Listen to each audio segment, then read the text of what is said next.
Hello friends. तर आज आहे रविवार आणि रविवारचा आजचा आमचा स्वयंपाक काय आहे ते दाखवते तुम्हाला.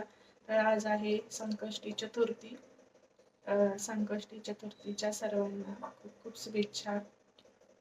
तर इथं आमच्या पोळ्या झालेल्या आहेत आणि इथे मी करणार आहे मुगाचं वरण. तर ही मुगाची डाळ आहे, शिजून घेतली आहे आणि त्यासाठी इथं लसूण चिरून घेतलेला आहे बारीक, कोथिंबीर आणि टोमॅटो आणि तिखट मीठ टाकायचं. तर माझी देवपूजा वगैरे सगळं कामावर.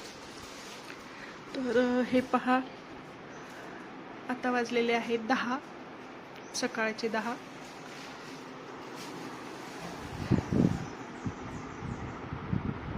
तर घरात थोडासा अंधारच आहे आणि तुम्हाला दाखवते. इकडं पहा, आमचे चिरंजीव 10 वाजलेत आणि अजून पण झोपलेलेच आहेत. हे पहा,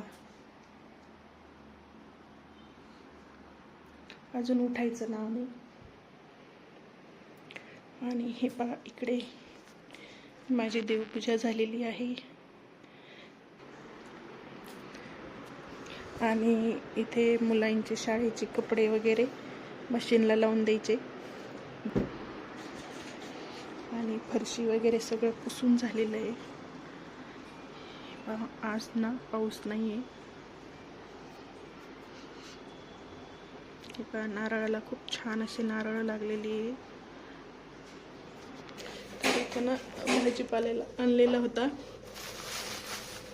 शॅम्पूच्या पुड्या आणि पालक आणलेली, केळी आणलेली, टोमॅटो, कारले,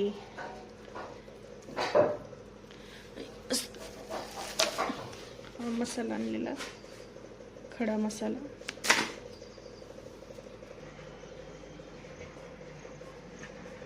तर इथं कढई ठेवलेली आहे तापायला आणि कढई तापलेली आहे. आता याच्यामध्ये थोडंसं तेल टाकून घेते.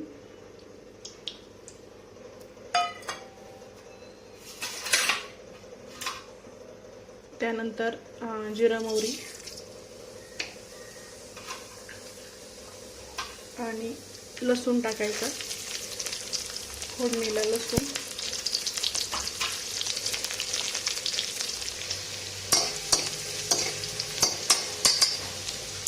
लसूण लालसर झालं का त्यामध्ये टोमॅटो टाकून घ्यायचं.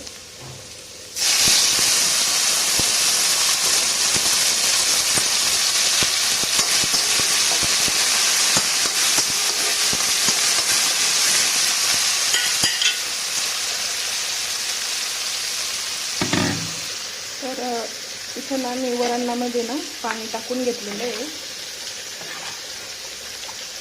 आणि मुगाचं वरण करण्याचं कारण म्हणजे तुरीच्या वरणाने खूप पित्त होतं आम्हाला सगळ्यांना. त्यामुळं आम्ही बेसन पण मुगाचंच बनवतो आणि वरण पण मुगाचंच बनवतो आणि पुरणाची पोळी पण मुगाचीच असते आमची.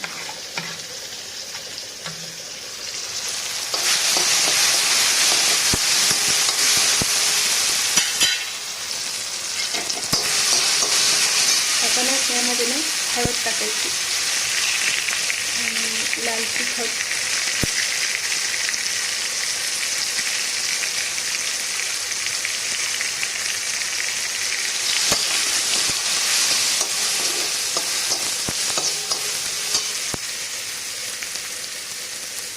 थोडीशी कोथिंबीर,